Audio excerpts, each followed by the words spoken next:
오늘 우리에게 주시는 하나님의 말씀은 신약성경 133쪽에 있는 누가복음 22장 14절에서 20절까지 말씀입니다.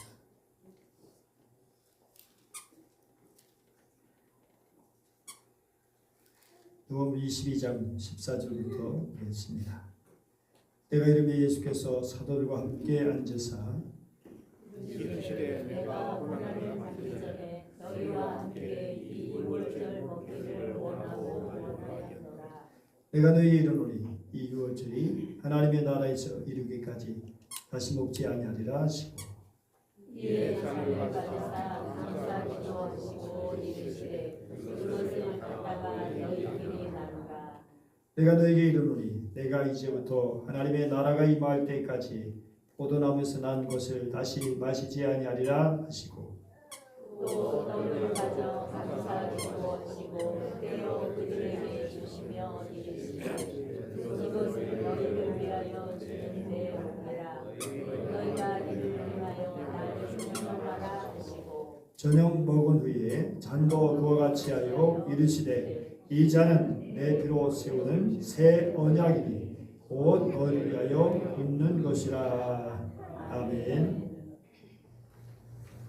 오늘은 종려주일입니다. 종려주일은 예수님께서 고난을 받으시기 위해서 예루살렘 입성하신 날을 기념하는 주일입니다. 그래서 고난주일이다라고 합니다.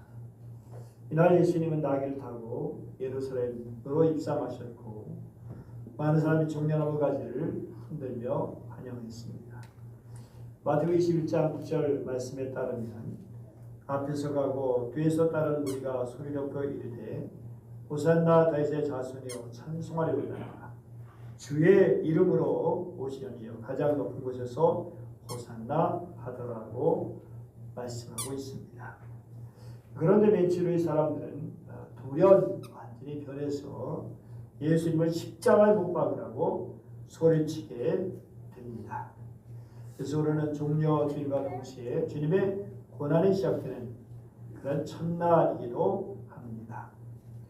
그런데 오늘 말씀은 예루살렘 입성의 순간이 아니라 마지막 만찬 자리를 보여주고 있습니다.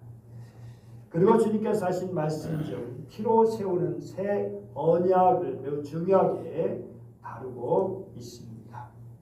누가는 예수 그리스도의 순환은 피의 언약으로 시작되고 십자가에서 피를 흘리심으로 그 끝을 맺는 것을 보여줍니다.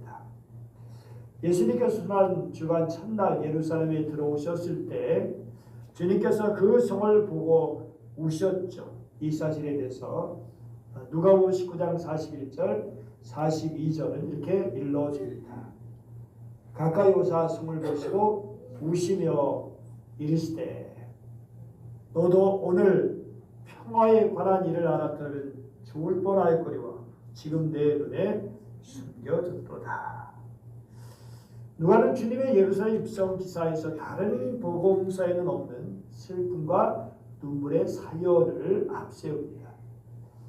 이것은 장차 부르게 될 예루살렘 성의 파멸의 직접적인 이유였는데요.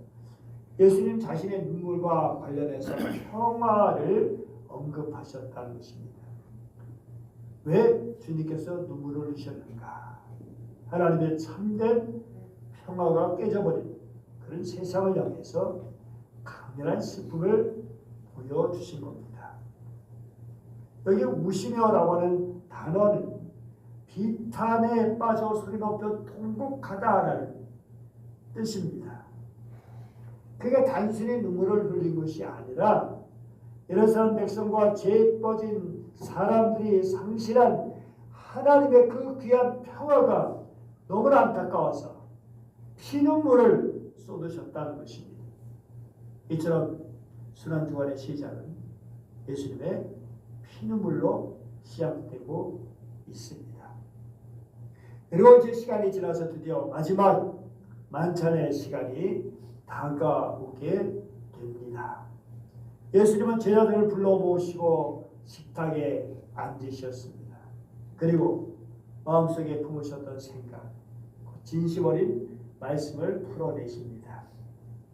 이 말씀은 누가복음에만 나오는 독특한 내용인데요. 누가복음 22장 15절 말씀입니다. 같이 읽어볼까요? 이르시되 내가 고난을 받기 전에 너희와 함께 이 율절 먹기를 원하였노라.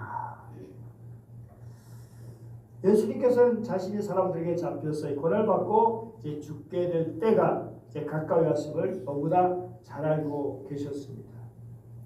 그리고 그 고난과 죽음이 시작되기 전 예수님께서 꼭 하시고자 원하시는 것이 있으셨다는 것입니다. 여러분, 내가 내일 죽는다고 하면 여러분들은 어떤 일을 해보고 싶으시겠습니까? 아무리 아예 뭐 이런저런 생각 없이 그냥 들어놓을 수도 있을 수 있지만 사람들은 생각나는 사람을 만나거나 좋은 음식을 먹어보거나 가보고 싶은 곳을 가보거나 등등 이런 여러 가지 일을 하고 싶어 할 겁니다. 그런데 우리 예수님께서 너희와 함께 이 율절 먹기를 원하였다. 여기를 예수님께서 저녁과 식사 자리를 얼마나 함께 하고 싶었는지 그 애틋함이 진하게 묻어나오고 있습니다. 예수님께서 제자들과 함께 유월절 음식을 나누는 것이 십자가에 죽으시기 전에 꼭 하고 싶으셨던 일이었다는 것입니다. 왜요? 이 유월절 음식을 먹는 일이 예수 그리스도의 죽음의 의미를 잘 알려주는 그런 일이었기 때문입니다. 이스라엘 백성들은 애굽으로 이주한 뒤에 얼마 동안은 정말 좋은 시절을 보냈지만 그러나 어느 때가 돼서 이제는 애굽 사람들의 노예로 전락하는 신세가 되었습니다. 저렇게 1장 14절 말씀처럼 수많은 고초를 겪게 됩니다. 모두 엄마였더라. 매를 맞고 엄청난 고난의 노역을 감내해야만 했습니다. 그래서 저들은 하나님 앞에 간절히 부르짖게 됩니다. 2장 23절처럼 단식하면서 부르짖었다라고 말씀합니다. 그러자 그 기도가 하나님께 상달되었다라는 것입니다. 그래서 하나님께서 모세를 기도자로 세우고 하나님이 하신 일은 어쩌면 너무 막 속이 터질 수가 있어요. 아니 당장 힘들다고 하는데 아기로부터 시작했잖아요. 아기 태어난 일로 시작해서 80년이라는 시간을 걸쳐서 기다리게 하신 일을 우리 사람 같으면 너무나 급한데 그래서 너무 하나님 앞에 조급하게 생각하지 않으시면 좋을 것 같아요. 어쨌든 모세를 기도로 세우시고 이제 애굽왕 바로에게 가서 내 백성을 보내라 하나님의 말씀을 전하게 하셨죠. 그러나 아무리 모세와 아론이 전했지만 아니 순수하게 들어줄 리가 있겠습니까? 말도 안 되는 소리로 여겼던 거죠. 그것이 9번째 재앙, 그리고 10번째 재앙까지 간 거예요. 미리 손을 들었으면 이런 고통을 안 겪었을 텐데. 그래서 이제 마지막 10번째 재앙이라고 하는 것은 장자를 죽이시는 재앙입니다. 사람이든 짐승이든 이제 상관없이 말이죠. 그런데 이 재앙은 이스라엘 백성들은 해당되는 걸까요? 안 되는 것일까요? 이스라엘 백성에게도 해당되는 겁니다. 그런데 하나님께서 그 재앙을 피하시는 길을 방법을 알려주신 거잖아요. 장자의 죽음이 있는 날 해질 때 없는 어린 양을 잡아서 그 피로 직문 좌우 설주와 임박에 바르고 그 밤에 그 잡은 양고기를 불에 구워 무교봉과 쓴나무를 먹게 하신 것입니다. 이렇게 양의 피를 바른 직문에는 그런 집의 장자는 그 죽음을 면하게 되고 그렇지 하지 않은 애굽의 장자들 모두 죽음을 당하게 되었습니다. 아마 눈치 빠른 애굽 사람도 혹시 발랐다면 살아날 수도 죽지 않을 수 있었겠죠. 어쨌든 이 사건은 이스라엘의 구원으로 이어지게 되었습니다. 이 재앙으로 인해서 애굽의 바로 왕이 하나님께 굴복하고 이스라엘로부터 해방시키고 애굽 땅을 떠날 것을 허락했던 것을 볼 수 있어요. 하나님께서 이렇게 애굽의 노예 생활로부터 구원받은 것을 기념하도록 하시기 위해서 지키게 하신 것이 바로 유월절입니다.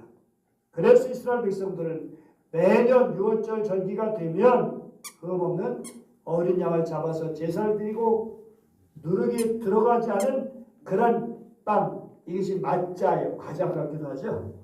빵이기도 하고 우리는 이제 떡이라 또 부르지만 어쨌든 이 맞자라고 불리는 무교봉을 만들어 먹음으로써 하나님의 구원을 대대로 기념했던 것입니다. 그런데 예수님께서 유월절 음식을 나누시는 그 자리에서 제자들에게 떡과 포도주를 나눠주시면서 이제 앞으로 진정으로 기념해야 할 존재가 바로 예수님 자신임을 보여주신 거예요. 예수님 자신이 이스라엘뿐만 아니라 온 이 세상을 구원하기 위해 죽으신 하나님의 어린 양이시라고 증거하신 것입니다. 그래서 제자들에게 이를 향하여 나를 기념하라 그렇게 하셨죠. 그런데 예수님께서 유월절 어린 양이 되신다는 것을 제일 먼저 알았던 사람은 누구였을까요? 1장 29절을 볼까요? 시작. 이튿날 요한이 예수께서 자기에게 나아오심을 보고 이르되 보라 세상 죄를 지고 하는 하나님의 어린 양이로다. 이 요한은 세리가 아니에요. 세상 죄를 구원할 어린 양이 되심을 누가? 예수님께서. 그것을 제일 먼저 알아본 사람이 누구라고요? 세례 요한이죠. 예수님께서 잔을 가지시고 하나님께 감사 기도를 드리시노니 이 잔은 내 피로 세우는 새 언약이니 곧 너를 위하여 붓는 것이다. 마태복음 보면 이렇게 되어 있습니다. 같이 읽어볼까요? 시작. 너희가 다 또 잔을 가지사 감사하기도 하시고 그들에게 주시며 이르시되 너희가 다 이것을 마시라. 그 다음에 이것은 제사함을 얻게 하려고 많은 사람을 위하여 흘리는 바 나의 피 곧 언약의 피니라. 우리의 피는 어떨까요? 더러워졌습니다. 죄로 말미암아 우리 안에는 아담의 교만과 불순종의 피가 흐르고 있습니다. 가인의 반발심의 피가 흐르고 있습니다. 음란과 거짓의 피가 흐르고 있습니다. 피가 더러워졌기 때문에 고사한 것처럼 보여도 결정적인 순간에 말하는 것이 추악하고 천박하고 행동하는 것이 이기적이고 말하는 것이 정말 형편없고 아무리 법을 강화하고 교육을 많이 시켜도 사람은 변하지 않는다. 그 피가 이미 더러워졌기 때문입니다. 그래서 하나님께서 구약시대에는 짐승의 피를 흘리도록 하셨습니다. 젖먹고 흠없는 어린 양의 피를 뿌려서 사람들의 죄를 없애고자 하신 것이죠. 이것이 바로 옛 언약입니다. 옛 언약. 그런데 이 옛 언약으로는 사람을 온전히 깨끗하게 할 수는 없었다는 것입니다. 그래서 하나님께서 당신의 독생자 예수님을 보내셔서 그의 피, 보혈을 흘리게 하십니다. 이 예수님의 피는 우리의 죄를 온전히 씻고 정결하게 하는 능력이 있습니다. 히브리서 9장 11절에서 14절 말씀 같이 읽어볼까요?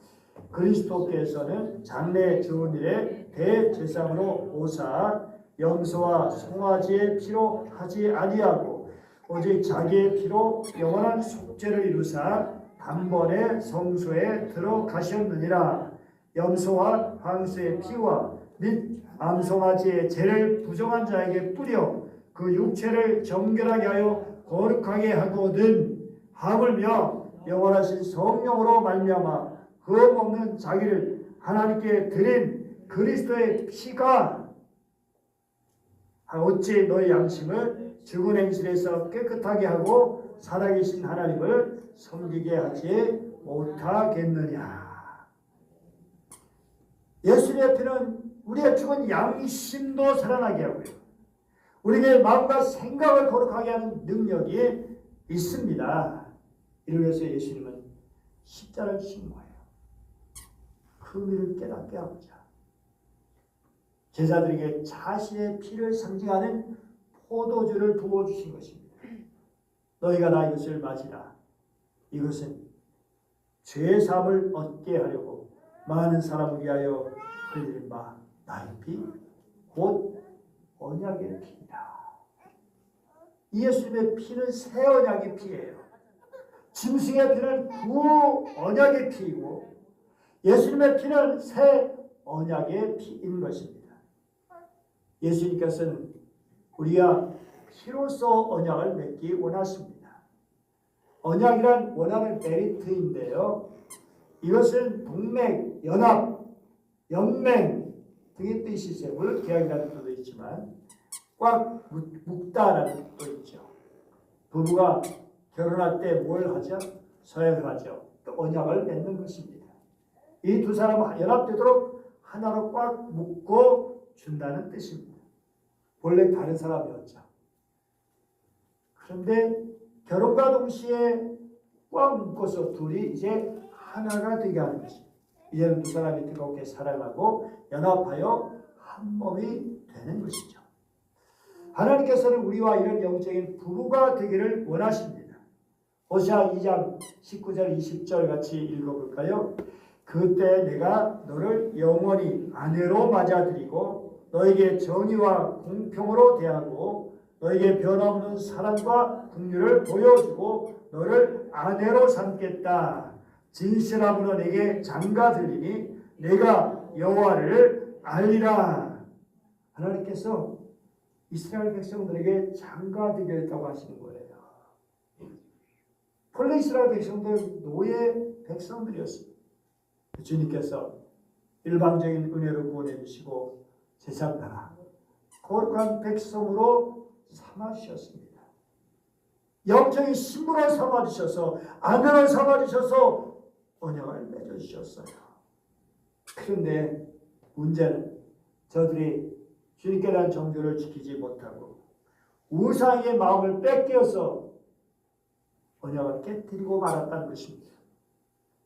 당연히 하나님께 내쳐져야 마땅한 것이죠. 버림받아야 마땅한 것이죠. 하지만 주님께서 그들을 불쌍히 여기시고 어쩌든지 그들에게 다시 장가 들어가죠. 다시 언약을 맺기 원하신 겁니다. 옛 언약이 아니라 새 언약을 맺기 원하신 것이죠. 이 새 언약을 성취하기 위해서 누가 오셨다고요? 예수님께서 오셨죠. 십자가에서 자신의 피를 다 쏟으십니다. 우리와 새 언약을 맺어주셨습니다. 예수님의 피로 세운 새 언약, 이것은 죄를 씻는 효력이 있는 겁니다. 물로 씻어도 씻기지 않고 불로 태워도 태워지지 않는 것이 인간의 죄잖아요. 그런데 예수님의 피, 이 모든 죄를 지울 수 있습니다. 어떤 더러운 죄도 어떤 흉악한 죄도 다 사하고 깨끗하게 만드는 능력이 있습니다. 우리 찬송가 268장 어떻게 되어 있죠? 주의 보혈 능력이 있도다. 주의 피 믿고 주의 보혈 그 어린 자의 매우 귀중한 피로다. 눈보다 더 이게 맑기는 것 보혈의 능력 주의 보혈 부정한 모든 것 밝히시니 참 놀라운 능력이로다. 아멘. 보혈의 능력이 있습니다. 예수의 피, 원수마귀도 두려워하죠. 예수님은 그 흘리신 피가 사람들을 구원하게 하는 새 언약의 피임을 기억하기를 원하셨어요. 앞으로 사람들의 죄사함 받는 것은 짐승의 유월절 어린 양의 피를 통해서가 아니라 하나님의 아들 예수 그리스도의 피를 통해서 구원받게 됨을 제자들에게 명확하게 알려주셨습니다. 주님께서 앞서서 오늘 가지서 감사하기도 하시고 그에게 주시며 하신 말씀이 있죠. 이것은 너희가 주는 내 몸이다. 너희가 이것을 행하여 나를 기념하라. 예수님께서 떡을 떼어주시면서 유월절 양이 아니라 나를 기념해라 라고 하신 거예요. 이제는 그 떡을 먹을 때마다 그 빵을 먹을 때마다 나를 위해서 십자가에 달려 돌아가신 예수님의 몸을 기억하도록 하신 겁니다. 여러분 빵이나 떡이나 밥이라는 것 여러분 이거는 복을 의미하기도 합니다. 특별한 경우가 아니라면 음성에 들어가는 사람들이나 음성에서 나오는 사람들은 모두가 즐겁습니다. 여러분 음식을 앞에 놓고 괴로워서 우는 사람 있을까요? 먹기 싫은데 아니면 뭐 이러면서 먹는 게 싫어가지고 먹는 게 고통스러워가지고 물론 특별한 경우가 있을지 모르겠지만 정말 그렇지 않죠. 빵이나 음식은 우리를 행복하게 만들어주는 거예요. 특별히 사랑하는 사람들과 함께 같이 식사할 때 얼마나 귀한 일입니까? 그런데 주님께서 이 빵을 찢으시면서 새로운 의미를 창조해 주셨어요. 이 빵은 너희를 위하여 주는, 다시 말해서 너를 위하여 찢기는 내 몸이다. 너희가 이것을 행하여 나를 기념하라. 빵이 찢기듯이 주님의 몸이 찢긴다는 것입니다. 여러분 제 나라의 빵은 크지요. 그래서 이것이 여럿이 나눠서 먹어야 합니다. 초대교회를 모일 때마다 떡을 떼면서 예수 그리스도의 구원의 은혜를 기억했습니다. 날마다 잔을 나누면서 예수님의 구속의 피를 기념했습니다. 예수님께서는 성찬을 통해서 주님의 대속의 죽음을 기념하고 전하기를 원하셨습니다. 16절 말씀 보니까 주님께서 이렇게 말씀하십니다. 같이 읽어보죠. 내가 너에게 이르노니 내가 이제부터 하나님의 나라가 임할 때까지 포도나무에서 난 것을 다시 마시지 아니하리라. 이 뜻깊은 만찬은 이제 여기서 끝이 난 것처럼 보이지만 그러나 하나님 나라에서 완전히 실현될 것이다 라고 하는 것입니다. 하나님의 나라가 임할 때 하나님의 나라 때 잔치가 있게 되죠. 그 잔치는 어떤 잔치일지 성경은 잔치로 표현하죠. 하나님의 나라를 잔치로 많이 써요. 하나님 나라는 잔치라는 게 뭡니까? 기쁘고 즐겁고 행복한 거잖아요. 잔치나 대성통곡한 사람이 누가 있어요? 정말 좋고 기쁘고 감사하고 사랑하는 사람들이 보게 되고 만나게 되고 하나님 나라의 잔치. 정말 주님의 피 흘리시면 우리에게 작별이라는 아쉬움을 남겨주셨지만 그러나 새로운 시작을 향한 새로운 출발점이 되는 것이다. 하나님의 나라까지 연결되는 주님께서 만찬 자리에서 제자들이 분명히 약속해 주셨어요. 거기 참여한 사람들은 하나님 나라에서 주님과 다시 만나게 되고 그 나라에서 영원히 누릴 구원의 기쁨을 참여하게 되는 것입니다. 그 기쁨이 잔치로 표현되기도 합니다. 이것을 깨닫는 것이 만찬의 참된 의미입니다. 그런데 누가복음 보면 이 만찬의 순서가 잔, 떡, 잔 이런 특별한 순서로 뒤은 것을 기록하고 있습니다. 예수님께서 잔을 받아 먼저 감사기도 하신 후 이것을 갖다가 너희끼리 나누라라고 말씀하시거든요. 이것은 만차상에 앉은 직후에 나온 잔입니다. 주님께서 일일이 따라주신 그 포도주가 아니라 제자들이 나누어 먹도록 내놓은 것입니다. 그래서 너희끼리 나누라 이런 말씀 중에는 서로 다투지 말고 화목하게 나누라라는 뜻이 있습니다. 그렇죠. 주님께서 사랑하는 제자들이 그리고 오늘 우리들이 우리 교회가 화목하기를 원하십니다. 화해하고 화평하고 평화를 이루어가기를 원하십니다. 식후에 주님께서 제자들의 잔 하나하나마다 이제 또 포도를 채워주신 그런 일이 있죠. 이 잔은 내 피로 세우는 새 언약이니 곧 너를 위하여 붓는 것이다. 주님께서 이렇게 주신 잔으로 인해 새로운 언약 관계가 이루어지게 된 것입니다. 새로운 길이 열리게 된 것입니다. 사랑하는 여러분, 옛 언약과 새 언약, 에레미야 31장 31절 같이 읽어볼까요? 여호와의 말씀이니라. 보라 날이 이르니 내가 이스라엘 집과 유다 집에 새 언약을 맺으리라. 왜 새 언약을 맺으셨을까요? 옛 언약 가지고 안 되니까. 백성들이 옛 언약을 지키지 않았으니까 이제 새로운 언약이 필요했어요. 그래서 33절 시작.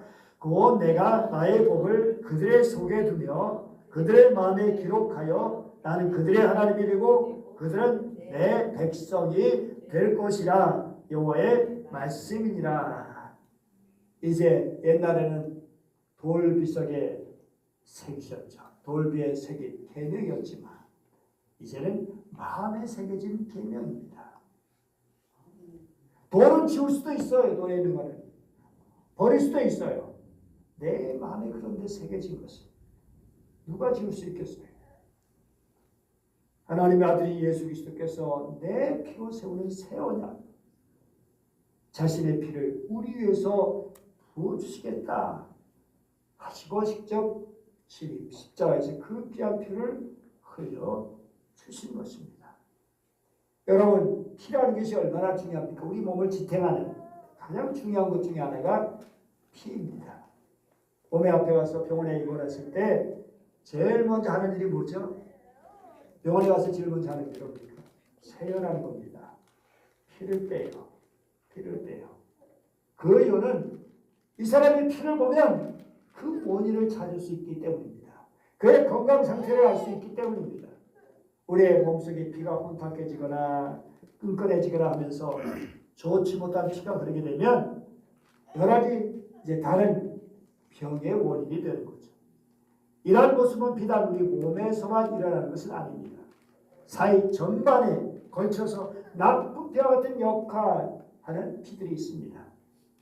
배드블러드라고 하는 영화가 상영된 적이 있었는데요.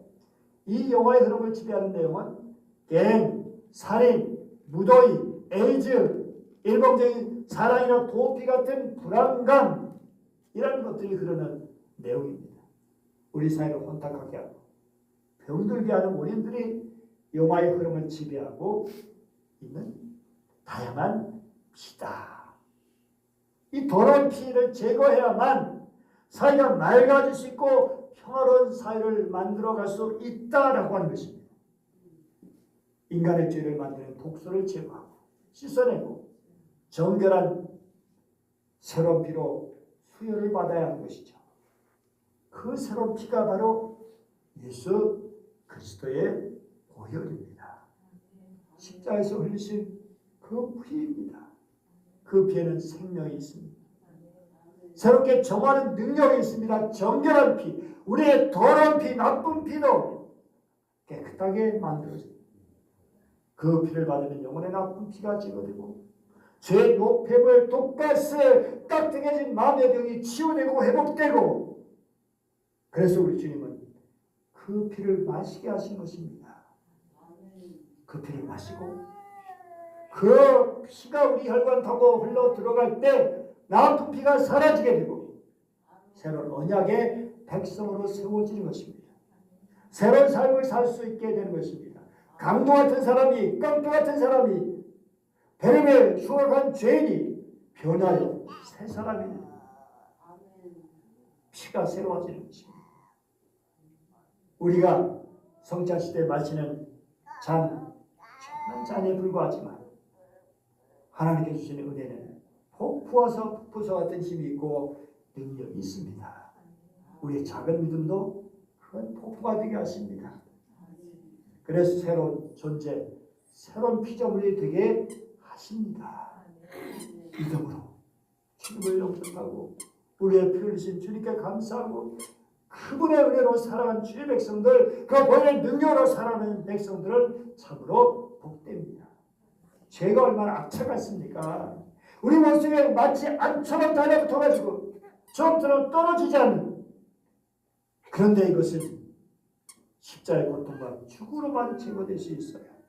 한문의 죄나 영어된 신이나 리말죄, 정말 죄라는 것은 끔찍한 것들이죠. 파괴하게 만들고 하나님과 모르시게 만들고 우리 죽음에 이르게 하는 것이죠. 다른 것으로는 이 죄를 제거할 수 없습니다. 오직 주님의 보혈입니다. 주님의 피입니다. 이제 우리 이러한 은혜를 받은 우리는 다른 사람에게 또 다른 빵과 또 다른 포도주가 되어야 합니다. 다시 말해서 내가 지켜져야 됩니다. 내가 희생하고 내가 나누어줘야 됩니다. 내가 섬겨야 됩니다. 땀을 흘릴 수 있어야 됩니다. 복음을 전하는 것이 그렇습니다. 전도하는 일 얼마나 중요합니까? 가만히 앉아서 전도가 될 수가 없습니다. 내가 빵이 되고 내가 포도주가 되고, 그래서 우리 주님 앞에 아름답게 드려져서 또 다른 영혼을 주님 앞에 구원받게 해서 그들의 피를 새롭게 하는 일에 저와 여러분의 기쁨으로 참여하시게 되기를 간절히 축복합니다. 기도하겠습니다. 은혜로우신 하나님 아버지 감사드립니다. 우리에게 새 언약의 피를 주신 하나님, 그 언약의 피를 마시고 그 피를 기억하며 살게 하여 주옵소서. 그리고 주님이 흘리신 피를 그 보혈의 능력으로 살게 해주시고 우리도 세상에 나가서 주님의 주신 빵과 포도주를 나누시는 사람이 되게 하여 주옵소서. 우리 몸으로 주님이 찢기신 것처럼 우리도 희생하고 손해보고 나눔을 통해서 주님이 잔을 부어주신 것처럼 우리가 그들을 위해서 땀을 흘리고 애써 수고하고 우리의 물질을 나누고 사랑을 나눔을 통해서 참으로 주의 복음을 전하는 생명을 구원하는 일에 참여하는 주의 백성들 되게 하여 주옵소서. 간지러우나며 우리를 위해서 그 귀한 피를 흘려주신 우리 구주 예수님 그리스도 이름으로 감사하며 기도드리옵나이다.